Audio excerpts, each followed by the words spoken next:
जागेर खान मन हुनेहरूको लागि युएस एम्बेसीले भ्याकेन्सी खुलाएको छ। काठमाडौँस्थित अमेरिकन दूतावासले विभिन्न पोस्टमा भ्याकेन्सी खुलाएको छ। कुन कुन पोस्टमा भ्याकेन्सी खुलाएको छ भनेर थाहा पाउनको लागि सबैभन्दा पहिले चाहिँ आफ्नो ब्राउजरमा युएस एम्बेसी सर्च गर्ने। अनि यस्तो पेज खुल्छ, यो युएस एम्बेसी इन नेपाल भन्ने यो पेज खुल्छ। यो लिङ्क म बायोमा तल राखिदिन्छु डिस्क्रिप्सनमा। अब हामीले कुन कुन पोस्टमा खुलेको छ कसरी थाहा पाउने? यता यो मेनुमा जाने, राइट साइडमा कर्नरमा छ मेनु भन्ने अप्सन।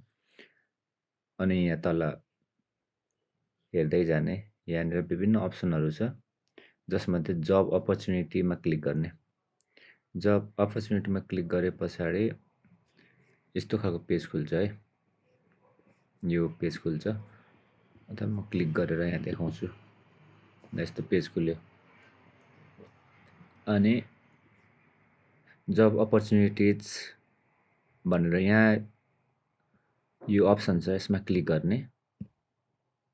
क्लिक गर्दाखेरि चाहिँ हाम्रो कुन कुन पोस्टमा खुलेको छ, स्यालेरी कति छ, कति काम गर्नुपर्ने हो, के काम गर्नुपर्ने सबै यहाँ आउँछ। यो काउन्सिलर एसोसिएट भनेको छ, काउन्सिलर एसोसिएट्स भनेको छ। यसमा चाहिँ 48,000 एक वर्षको, 48,708 रुपियाँ $8 रहेछ। स्यालेरी 6,19,000 एक वर्षको। युएस एम्बेसी नै भइहाल्यो काठमाडौँमा। अनि यहाँ काठमाडौँ नेपाल। अनि यो पनि अगस्ट 31मा। एक वर्षको यहाँ चाहिँ $43,000 रहेछ। अनि अब हामी कुन पोस्टमा भिड्दाखेरि के डकुमेन्ट चाहिन्छन्, कसरी एप्लाई गर्ने बारेमा हेरौँ है त।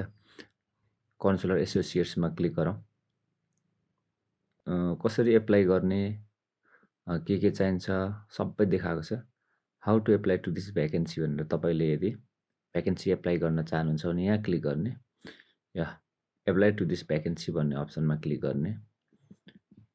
क्लिक गर्दाखेरि सबैभन्दा पहिले चाहिँ आइडी लगइन गर्नुपर्ने हुन्छ। हामीले चाहिँ यहाँनिर पहिले आफ्नो आइडी पासवर्ड लगइन गरेर अथवा नयाँ बनाउने, यो क्रिएट एकाउन्टमा गएर क्रिएट गर्ने, अनि आफ्नो गुगल एकाउन्ट हाल्ने, पासवर्ड हाल्ने, त्यस पछाडि त्यहाँ डकुमेन्टहरू हालेर सबमिट गरिदिने।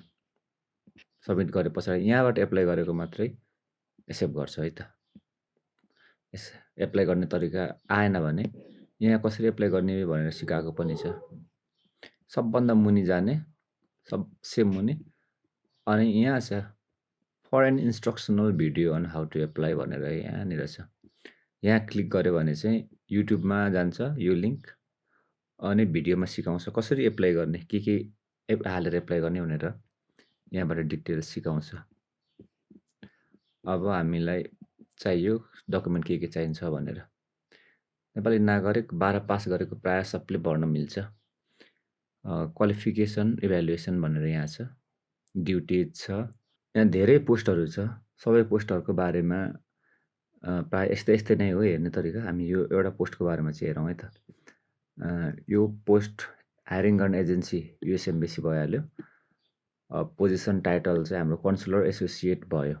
त्यस पछाडि डेट भनेको अस्ति 7 महिना 8 तारिकदेखि खुलेको, अब अगस्ट 28 सम्म मिति छ भनेपछि आज भनेको 25 हो। डेट सकिन आँट्यो भने चिन्ता नगर्नु होला, अरूहरू पनि भ्याकेन्सीहरू छ। यसको चाहिँ अगस्ट 28 सम्म। अनि स्यालेरी चाहिँ 48,708 एक वर्षको, $48,708 एक वर्षको। एक हप्तामा जम्मा काम गर्नुपर्ने 40 घन्टा। अझै यहाँनिर अब हामीलाई के चाहियो भने, नबुझेको कुराहरू छ भने यहाँ फोन गरेर सोद्धा पनि हुन्छ। यो उनीहरूको अफिसको नम्बर हालिदिएको छ यहाँनिर। एपोइन्टमेन्ट टाइप टेम्पोररी भनेको हाम्रो नेपाल गभर्मेन्ट सरकारी जागिर जस्तो रिटायर हुन्जेलसम्म 28 वर्ष 30 वर्ष काम गर्न मिल्ने होइन। चाहिँ टेम्पोररी भनेको 5 वर्ष, अथवा उनीहरूले कति राख्छ कन्ट्र्याक्ट, 5 वर्ष 6 वर्ष 3 वर्ष 4 वर्ष यस्तै हुन्छ। अनि यहाँ के लेखेको छ, appointment type details definite not exceed 5 years. यहीँ दिएको रहेछ 5 वर्षभन्दा माथि नहुने भनेको छ है। तर एकचोटि यहाँ काम गरे पछाडि नेक्स्ट अर्को पोस्टहरू खुलिबस्छ। त्यहाँ भिड्दाखेरि चाहिँ लगभग धेरै प्राथमिकता हाई हुन्छ लिने। Summary: The US mission in Nepal is seeking eligible and qualified applicants for the position and consular associate in the consular section. This vacancy is open to US citizen, eligible family member भनेको छ। भनेको यो चाहिँ अलिकति vast छ कुरो। US citizen eligible family members भनेको चाहिँ युएस युएसएले ब्यान नगरेको मान्छे, त्यस्तै क्राइम नगरेको मान्छे, त्यस पछाडि युएसएमा आफन्त भएको मान्छे अथवा युएस मिसनमा पहिले काम गरेको कोही आफ्नो आफन्त छ, काका, बडो, मामा त्यस्तो छ भने चाहिँ हामीले अलिकति बढी प्राथमिकता पाइन्छ। The work schedule is full time 40 घन्टा एक हप्ताको 40 घन्टा भनेको लगभग एक दिनमा 8 घन्टा सोमबारदेखि शुक्रबारसम्म आइतबार शनिबार बिदा भइहाल्यो। यस्तो छ। यो सबै यस्तै हो। यदि इन्ट्रेस्टेड हुनुहुन्छ भने फर्म मजाले यो एप्लाई टु दिस भ्याकेन्सीमा गएर आइडी क्रिएट गर्ने, त्यस पछाडि एप्लाई गर्न मिल्छ है त। म चाहिँ जागिर नखाने भनेर बसेको हो। तपाईँको युएस एम्बेसीमा जागिर खाने सपना पुरा होस्।